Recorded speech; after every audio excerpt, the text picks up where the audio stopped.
ketika Kiai Haji Ahmad Dahlan kemudian memutuskan untuk pergi ke Mekah. Jadi sebenarnya ini ada, kalau prediksi saya ini adalah pergi ke Mekah yang kedua, periode kedua. Jadi dia sudah cukup dewasa, karena ketika dia pergi ke Mekah yang pertama itu kan beliau masih kecil ya.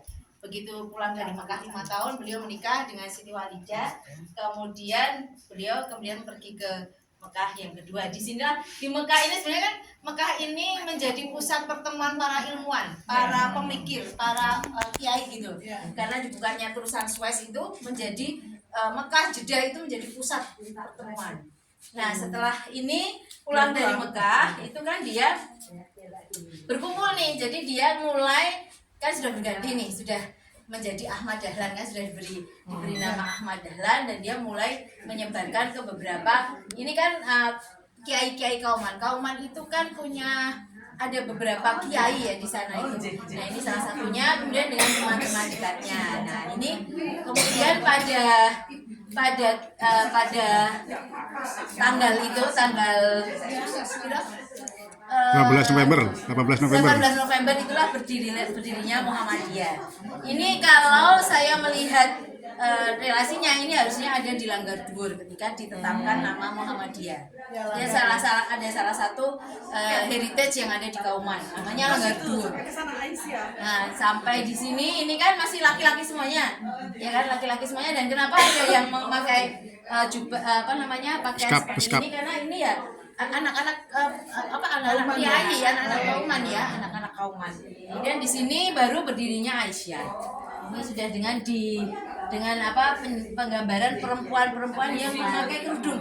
Nah, satu yang menarik ya ibu-ibu, di sini kita melihat ada juga yang tidak pakai kerudung, ya kan? Jadi sebenarnya inklusinya Aisyah itu di situ. Kalau kemudian kita melihat sejarahnya, Aisyah itu tidak kemudian harus pakai kerudung kayak gini, tapi pada waktu itu cuma kerudung pelan-pelan. Ada yang kemudian tidak berkerudung, tidak apa-apa, dan mereka tetap Aisyah gitu ya. Ketika Nyai Dahlan atau Siti Walidah itu membuka sekolah Maghribi, itu kan eyang-eyang gitu.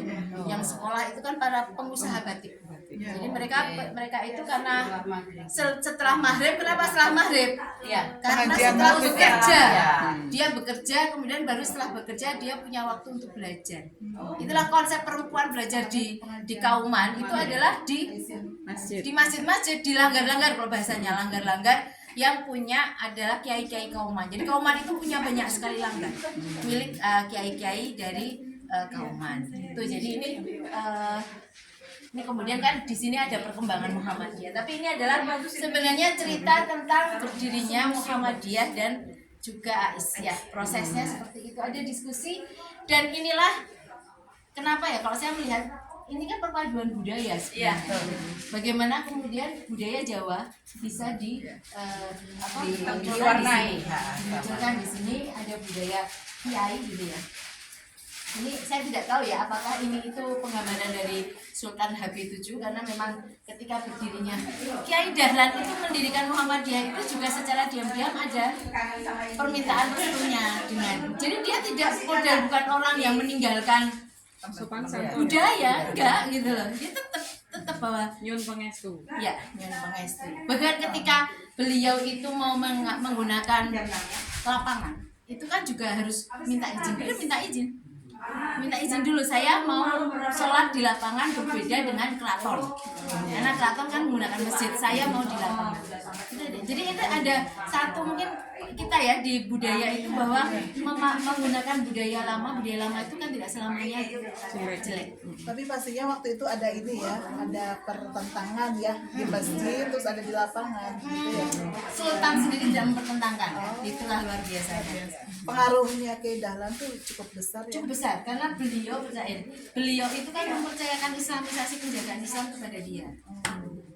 Jadi kenapa dia diizinkan, karena beliau itu juga mulai gelisah dengan kristenisasi yang mulai masuk ke beberapa titik di kota Jogja. Tuh Bu Yuli luar biasa. Terima kasih. Dikirim kemana ini?